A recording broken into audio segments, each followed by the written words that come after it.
E nós vamos conversar com o cientista político e professor da Fundação Getúlio Vargas, Cláudio Couto. Bom dia, Cláudio.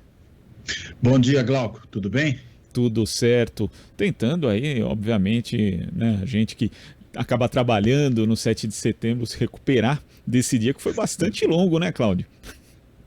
Foi longo e foi, vamos dizer, mais um dia típico de governo Bolsonaro, né? Embora com uma data especial, né? A gente está falando aí do bicentenário da independência, né? Marcado aí esse dia também pela reunião de centenas de milhares de bolsonaristas nos eventos promovidos pelo presidente da República, pelos seus apoiadores Brasil afora, mas foi um dia típico no sentido de que, mais uma vez, a gente vê o completo desrespeito às leis, né? Inclusive a legislação eleitoral, o presidente cometendo aí abuso de poder econômico, abuso de poder político, transformando o que seriam atos comemorativos do bicentenário da independência em atos da sua campanha eleitoral e da sua autopromoção, né, da figura do presidente pessoalmente, chegou até a puxar um coro ali dos seus atributos sexuais, supostamente tidos por ele, né? Ou seja, foi um imenso desrespeito à democracia brasileira mais uma vez. Por isso que eu digo que foi mais um dia típico do bolsonarismo e, desse ponto de vista, nada muito surpreendente, né? Aliás, ontem eu diria não houve nenhuma surpresa. Tudo que a gente imaginava que poderia acontecer, aconteceu. Tinha muita gente, porque o bolsonarismo tem, de fato, um apoio bastante significativo junto à sociedade brasileira, daí a sua resiliência, esse apoio que ele consegue sempre manter ali em torno de 30% do eleitorado, que aprova o seu governo, que diz que vai votar nele, e aí não seria de se espantar que num dia como ontem, com toda a convocação que foi feita, com todo o aparato governamental posto para trabalhar a favor disso, inclusive também com o uso da propaganda eleitoral no rádio e na TV na véspera, para fazer um novo chamamento a essa base bolsonarista para que ela fosse às ruas, não seria de se estranhar que houvesse tanta gente naquele lugar. E, enfim, o presidente atacando adversários, fazendo críticas ao funcionamento do sistema político brasileiro, fazendo ameaças não tão veladas assim ao próprio funcionamento do Supremo Tribunal Federal, né? Não xingou, não usou palavrão, não chegou a nominar de maneira mais direta nenhum dos membros do Supremo ou o próprio Supremo do ponto de vista de um ataque direto, mas deixou nas entrelinhas e permitiu que o coro de ataque tanto aos seus adversários políticos quanto o Supremo Tribunal Federal, adversários políticos eleitorais, vamos dizer assim, e o Supremo que ele transformou num inimigo político também, né, que, enfim, todos fossem ali atacados, instrumentalizando o 7 de setembro. É mais um dia de ladeira abaixo do país. Agora, Cláudio, você cita essa questão da presença, né, que realmente foram presenças bastante significativas em São Paulo, no Rio de Janeiro e também em Brasília, mas quando a gente compara com o ano passado, foi assim, não existem medições confiáveis, né, mas foi aqui mais ou menos a mesma coisa, ou talvez até um pouco menos do que em 2021, só que esse é um ano eleitoral, justamente quando se espera uma mobilização muito maior da militância bolsonarista. Isso também não aponta ali uma certa, digamos, desmobilização de parte da base do presidente Jair Bolsonaro, ou na verdade que ele não conseguiu avançar em relação a essa base quando a gente toma como comparação ano passado, Cláudio? Olha, eu acho que os atos foram grandes por si mesmos, né? Os do ano passado foram também atos muito grandes, né? Se teve um pouco mais, um pouco menos de gente, acho que nem é esse talvez o fator mais importante. Acho que o fator mais importante é mostrar que, enfim, o bolsonarismo a gente não pode menosprezar, não se trata de um fenômeno político passageiro, pura e simplesmente, centrado única e exclusivamente na figura dessa liderança, embora ela seja, claro, para esse movimento uma referência importante, mas ele tem raízes na sociedade brasileira, no modo de ser dessa sociedade brasileira, e isso faz com que ele seja realmente capaz de convocar muita gente, mobilizar essas pessoas, né, engajá-las no seu movimento político. Acho que é isso que ficou claro mais uma vez. Agora, a gente não pode imaginar que vai conseguir traduzir imediatamente esse número que chama atenção do ponto de vista de presença na rua em uma votação portentosa, né? É uma votação significativa de qualquer maneira. Hoje o presidente seria um candidato competitivo para ir para o segundo turno, não para ganhar, mas para ir para o segundo turno. Isso é um desempenho político relevante. Mas gente na rua, milhares de pessoas na rua, não significam milhões de votos na urna. né? É isso que eu acho que precisa ser entendido. E só para mencionar um exemplo, o meu colega Christian Lynch, lá da Unirio e do IESP, da UERJ, ele chamou a atenção de uma coisa muito importante, até ontem mesmo, né? Acho que numa postagem que ele fez no Twitter. O Christian Lynch, ele chamou a atenção que 2 dias antes do rechaço no Chile à nova proposta de Constituição, houve milhares de pessoas na rua marchando em prol do novo texto constitucional. Resultado a gente viu 2 dias depois, né? Uma derrota fragorosa do novo texto por 2/3. Então, não é porque o Bolsonaro coloca centenas de milhares na rua que ele vai, a partir daí, ganhar a eleição. Claro, ele vai instrumentalizar isso na campanha, vai tentar demonstrar aí que é alguém que tem muito apoio popular, né? Que está forte, mas daí a se tornar alguém vitorioso eleitoralmente vai uma distância monumental. Né? E eu acredito que a situação dele, do ponto de vista eleitoral, é muito menos vistosa do que a situação que ele consegue demonstrar quando chama os seus próprios apoiadores à rua.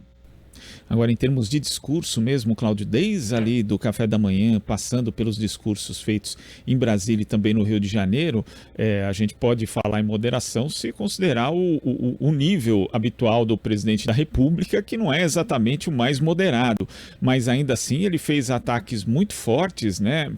Terceirizou, digamos, o ataque também ao Supremo Tribunal Federal em Brasília, quando ele depois disse que era a voz do povo, né, que vaiou o STF com aquela deixa, né, dele ali naquele momento, mas assim, ele acabou falando praticamente para o mesmo segmento de sempre. Ele não consegue ir além disso, Cláudio? Eu acho que ele não consegue ir além, né? O Bolsonaro é um líder de seita, né? E um movimento sectário como esse movimento dele, ainda que seja uma seita grande, tem por definição muita dificuldade de se amplificar, né? De arrebanhar o apoio de outros setores da sociedade. Ele não se importa, né, com outros setores da sociedade. É um movimento não pluralista, ou seja, quem não está com ele está contra ele, quem não é do seu povo não é povo, né? É uma ideia de democracia profundamente autoritária, por paradoxal que seja essa expressão, porque é a ideia de uma democracia em que apenas aqueles que pensam igual, em que se comportam igual, que têm exatamente as mesmas crenças, as mesmas ideias, é que pertencem ao povo que pode participar desse jogo democrático, nesse entendimento do Bolsonaro. E aí, consequentemente, todo mundo que está fora não merece ser levado em consideração. O resultado, claro, não é só apenas uma postura excludente, autoritária, prepotente, arrogante desse tipo de liderança política e do movimento que essa liderança carrega, mas é também a dificuldade que tem de ampliar o seu eleitorado. E a gente vê que isso tem implicações que apontam para uma muito provável derrota eleitoral do Bolsonaro nesse ano. Eu acho que é importante, de qualquer maneira, aguardar as pesquisas que devem sair até o final da semana. A gente sabe que tem Datafolha no final de semana, né? Deve sair IPESP, enfim, uma série de pesquisas para verificar um pouco o impacto que essas manifestações do dia 7 de setembro tiveram na percepção do eleitorado. Né, se foi um impacto mais positivo ou mais negativo. Porque, ao mesmo tempo, claro, que mostra força junto a esse povo que o apoia, esse povo específico, que fique bem claro aqui, pode, na realidade, até pelo montão de ilegalidades que foi cometido, acabar afastando outros. Né? Outras pessoas podem falar, olha, esse presidente não tem compostura, ele na realidade não respeita a separação entre o que é partidário e o que é do Estado, o que é do interesse comum e, portanto, enfim, não merece o meu apoio. Vamos ver se na realidade deu mais certo ou deu mais errado. Não dá para a gente vaticinar isso também com toda certeza. Eu gostaria de esperar até sexta-feira, sobretudo Datafolha, para ver o que vai aferir em relação ao impacto dessas manifestações de ontem, que pode até não ser a rigor nenhum, né? De repente fica tudo exatamente como estava. Quem já não gostava continua não gostando, né? Quem estava com o Bolsonaro não vai também achar um problema isso que ele fez ontem, porque perto de outras coisas que ele fez, nem é o pior, né? Para quem deu de ombros para a mortalidade brutal que nós tivemos na pandemia, né? Que permitiu que a gente beirasse aí os 700 mil mortos, né? Que postergou a compra de vacina, permitiu corrupção na vacina. Bem, o que é aí uma manifestação roubando, sequestrando o 7 de setembro do bicentenário da independência? A rigor não é nada. Então, muita gente aí que até hoje não se tocou do perigo e do dano que o Bolsonaro representa para o país, não acho que é agora que vai se aperceber disso. Agora, Cláudio, o que eu acho impressionante é esse instinto, né? Como aquela fábula do escorpião que atravessa ali o rio e acaba picando, né? E afundando junto. Mas é esse instinto de Jair Bolsonaro de ser misógino. Né? É impressionante, ele não consegue esconder isso, porque no debate ele foi, segundo a sua própria campanha, com a intenção, ali teve até uma pergunta para atrair pelo menos as mulheres de um setor mais conservador da sociedade, aquelas que se preocupam ali com a família, mas ele chega e agride a jornalista Vera Magalhães. Ontem também ele chega, fala ali da Michelle, invocando essa questão da família tradicional, tal, fala que os solteiros devem procurar uma princesa para serem felizes como ele, e de repente solta aquele negócio ali do imbrochável, um momento constrangedor com o presidente de Portugal ao lado. E eu fico imaginando, Cláudio, essa mulher que ele quer ali conquistar o voto, né, da família conservadora, eu acho que as supostas ereções do presidente não vão ser um tema na mesa de jantar ou de almoço de uma família conservadora. Então é impressionante como essa misoginia dele fica tão exposta, o machismo, e ele não consegue chegar nesse segmento, né, Cláudio? Não consegue. Acho que até afasta esse segmento, né? Eu vi alguém brincando, agora não vou conseguir dar o crédito devido a quem teve esse estado de espírito para lembrar disso, mas são ereções não auditáveis, né? Essa do presidente da República. Ele se gaba disso. Acho que quem fica falando tanto disso, né, precisa dizer com tanta necessidade, é porque talvez não seja, assim, digamos, tão seguro, né, da sua própria sexualidade, da sua própria masculinidade, da sua própria virilidade. Senão, não precisava ficar dizendo à torta e à direita, enfim. E faz isso logo depois de beijar sua esposa, ou seja, um ato, além de tudo, de uma deselegância profunda, que não é um ato que cabe a um presidente da República. Mas, enfim, o que é mais uma flecha para São Sebastião, né? O Bolsonaro está o tempo inteiro cometendo esse tipo de transgressão. Agora, eu acho que afasta outras mulheres, né? Que mulher gostaria de ser submetida àquela situação que o presidente submeteu sua própria esposa naquele momento? Né? Ser exposta dessa forma como objeto sexual do imbrochável.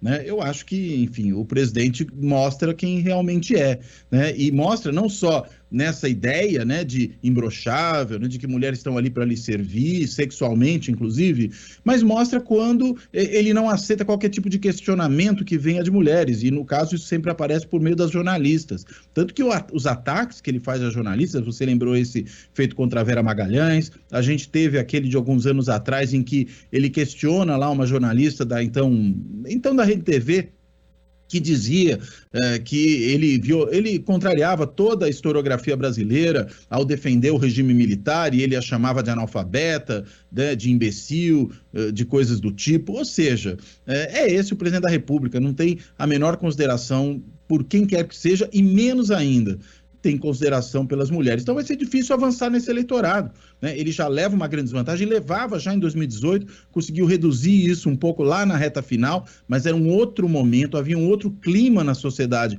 bem diferente desse clima que nós temos hoje. Eu acho que dessa vez, até pelos seus próprios atos, vai ser muito mais difícil para o presidente Bolsonaro ele reverter a brutal rejeição que ele tem entre o eleitorado feminino. E ontem, aliás, falando de ataques a jornalistas, também essa semana, salvo engano, ele também atacou uma jornalista da Jovem Pan, Amanda Klein. Agora, sim, verdade. É que é tanto ataque que a gente vai se perdendo, né, Cláudia? Não, a gente perde a conta, né? E esse ataque que ele fez à Amanda Klein é um ataque, além de tudo, covarde, né? Porque resolveu apelar para questões familiares dela. E aí, quando ela falou, olha, minha vida particular não está em jogo, o que ele fez foi dizer, não, mas você está questionando a minha. Não, está questionando a aquisição de patrimônio por uma família de políticos. Todos eles com cargo público, e os que não têm cargo público têm vínculos com esses que têm cargo público, com um enriquecimento muito fora do normal. Então, é muito diferente, né, falar das preferências eleitorais eventuais que uma pessoa possa ter dentro da sua família e de aquisições de imóveis com dinheiro vivo feita por uma família de políticos profissionais. Estamos falando de coisas completamente distintas. Mas o Bolsonaro gosta de confundir as coisas. Eu não sei nem até que ponto ele próprio não consegue discernir essas coisas, e os seus eleitores mais fiéis também não conseguem discernir. Ele faz isso o tempo inteiro. É o seu modo de ser. É o modo corrompido de ser. Na verdade, a corrupção é o modus operandi do bolsonarismo em todas as suas dimensões. Não apenas aquela corrupção, vamos dizer, tradicional, mas é uma visão corrompida do mundo, né, em que, na realidade, o próprio Estado, o próprio governo, né, é tudo extensão dos seus interesses familiares, para os quais ele quer providenciar filé mignon, para lembrar de uma frase que ele disse há um tempo atrás, quando ele pensava em indicar lá o Bananinha, o 03, para a Embaixada do Brasil em Washington. E é por isso que ele reage dessa forma e atacou a Amanda Klein dessa maneira, e a gente poderia aqui listar uma série de outras pessoas que vêm sendo atacadas, inclusive dentro dessa lógica. Aliás, desculpa, só mais uma coisa, Glauco. Ontem mesmo ele cometeu também aquele ultraje, mais um, né, do Bolsonaro, de querer comparar o que seriam primeiras damas melhores ou piores, né? E acabou, na realidade, passando um recibo, né? Porque já reconheceu a Janja como virtual primeira dama, né? Ao querer falar mal dela. Então, na realidade, mostrou aí o receio que realmente tem. E pegando justamente essa comparação ultrajante, como você define mesmo, Cláudio, ele fez vários ataques ali nos discursos ao ex-presidente Lula. E talvez o que tenha sido a mudança foi a resposta do ex-presidente, que veio em formato de vídeo à noite. E dessa vez, né, muita gente até falou a respeito do desempenho do Lula no debate, que ele não atacou tanto Bolsonaro quando foi atacado, mas dessa vez o Lula não só falou algo interessante, inclusive, né? Falou, Bolsonaro não precisa ficar falando da Venezuela, da Nicarágua, compara o seu governo com o meu, né? Chamando ali essa comparação direta entre as duas gestões, Lula e Bolsonaro, mas também cobrou explicações a respeito justamente dessa questão do patrimônio da família, né? Dos 51 imóveis que foram pagos com dinheiro vivo. Você acha que isso indica uma mudança de postura nessa fase da campanha do ex-presidente Lula? Eu acredito que possa sim indicar, né? O Lula estava muito apático, né, no debate da Band Cultura Folha UOL, né? E essa apatia que ele demonstrou ali, talvez até por excesso de cautela, né, por ter procurado ir para aquele debate de forma pouco agressiva, não tentar criar uma situação de, digamos, rejeição ao que poderia ser considerado um comportamento não presidencial, podemos assim dizer, naquele momento do debate, acho que pecou pelo excesso contrário, né? Acabou ficando realmente muito retraído, jogou muito na retranca. O melhor momento do Lula no debate foi aquela resposta que ele deu à Soraya Tronic, né? Quando ela disse que não via o que o governo dele tinha feito, ele falou, você não vê, mas a sua empregada viu, o seu faxineiro viu, o seu motorista viu, o seu jardineiro viu. Foi uma resposta perfeita. Aquilo é que o Lula, enfim, mostra do ponto de vista da sua capacidade de liderança, como ele é uma liderança de perfil distinto de outros que estão ali postulando o cargo, né? Agora, se ele tivesse tido essa postura em todos os momentos no debate, teria ido melhor. Quando ele adota esse novo discurso, né, que você bem aponta aí, Glauco, nesse pequeno vídeo aí que ele postou ontem à noite, acho que ele mostra uma possibilidade dessa mudança. Vamos ver se confirma. Imagino que sim. Essas coisas são sempre feitas de maneira muito pensada numa campanha. É difícil imaginar que isso tenha sido ali uma situação de improviso e pontual do Lula. Acho que e a própria propaganda, né, que tem sido feita no rádio e na TV, no horário eleitoral gratuito, também já tem mostrado uma agressividade um pouco maior, não no mau sentido da agressividade, mas vou até usar o termo aqui que me parece melhor, assertividade maior da campanha do Lula em relação ao bolsonarismo. E acho que essa mesmo tem que ser a postura, né? Não dá para lidar com uma liderança presidencial e com um governo tão desastrosos quanto esses, tão destrutivos, tão deletérios do ponto de vista do funcionamento do país, da desumanidade que tem, não dá para lidar com eles como se lidaria com adversários normais, né? É preciso lidar com eles como a anormalidade que eles são. E daí essa maior assertividade, eu diria, é imprescindível. Cláudio, tem um livro, inclusive, né, do Ricardo Couto sobre a campanha de 1989 e ali, em dado momento, houve aqueles ataques assim, inomináveis, né, feitos pelo candidato Fernando Collor ao Lula, utilizando ali a Miriam Cordeiro, enfim, um rol de absurdos, né, depois se desvendou ali o que estava por trás daquilo, mas àquela altura o Couto disse que teve uma discussão ali na campanha do Lula a respeito de como reagir, né, e eles tinham ali, obviamente, centenas de dossiês que tinham chegado a eles, falando ali, inclusive, da vida privada do Collor. Mas aí o Lula falou, não vamos a isso, não vamos chegar nesse nível. E teve até um deputado à época do PT que disse assim, poxa, eles estão na guerra do Vietnã, a gente está em Woodstock, fazendo referência ao Festival de Música Paz e Amor ali. Que é mais ou menos na mesma época. Que é na mesma época. Era na mesma época, exatamente. Só que nesse caso, eu acho que é exatamente isso que você diz, né? Não dá para descer num nível tão rasteiro como esse, né? Eu acho que essa tem sido a opção do Lula. Também ele teve essa postura, por exemplo, quando chegou às mãos do PT o tal dossiê Caimã, que depois revelou falso e ele não usou aquilo também. Mas é preciso também ter algum tipo de resposta, né? Não pode ficar só sendo atacado, Cláudio. Eu concordo completamente, né? Agora, se você entra no mesmo jogo sujo, o problema é que você também transmite para o eleitorado a imagem de que você tem tão poucos escrúpulos quanto o seu adversário. Acho que, inclusive, essa tem sido uma crítica feita nos últimos dias a certos exageros aí que têm sido cometidos por um aliado da campanha do Lula nesse momento, que é o André Janones. Né, que começou a querer apelar para esse mesmo tipo de estratégia, vamos dizer, estratégia Carluxo, para sintetizar, no uso das redes sociais. Me parece que é esse o ponto, né? Porque, no fim das contas, política é também modo de fazer as coisas, né? Política não é só o resultado, digamos, de uma ação de governo do ponto de vista da política pública entregue lá na ponta, né? Política é também o procedimento que você adota. E quando se começam a adotar procedimentos desse tipo, né, procedimento do jogo rasteiro, jogo sujo, né, você, na realidade, contamina a sua própria política com esse modo de ser. Né? Você passa a legitimar que isso seja parte do jogo. Né? E isso não pode ser legitimado, não só na campanha, mas depois. Eu diria o seguinte, dá para jogar dentro das regras do que a democracia permite, sem apelar para esse jogo sujo e ainda assim enquadrar o seu adversário. Eu diria até que esse é o modo de fazer isso. Né? É mostrar, olha, nós respeitamos as leis, respeitamos a democracia e vamos usar os instrumentos dela para enquadrar esse adversário. Acho que, inclusive, isso tem que ser tomado em conta para ações que vão ser levadas adiante contra o Bolsonaro por todos os abusos cometidos no dia de ontem. Não só no dia de ontem, mas eu estou falando agora especificamente disso. Né? Acho muito pouco provável, não há tempo e nem seria prudente que essas ações tivessem seu desfecho antes da eleição. Porque imagina, Bolsonaro, por exemplo, uma candidatura cassada antes da eleição, aí vai falar que perdeu no tapetão, coisa do tipo. Não, deixa ele perder nas urnas, só que depois eu acho que essas providências têm que ser tomadas, inclusive do ponto de vista da sua elegibilidade.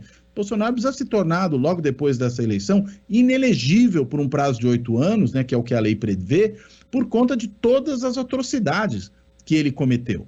Né? Isso não pode ficar impune. E eu acho que é essa a regra do jogo que tem que ser usada. Não o jogo sujo, não a criação de mentiras, não é isso que resolve, mas é a severidade da lei aplicada no momento certo. Acho que é isso que tem que ser utilizado.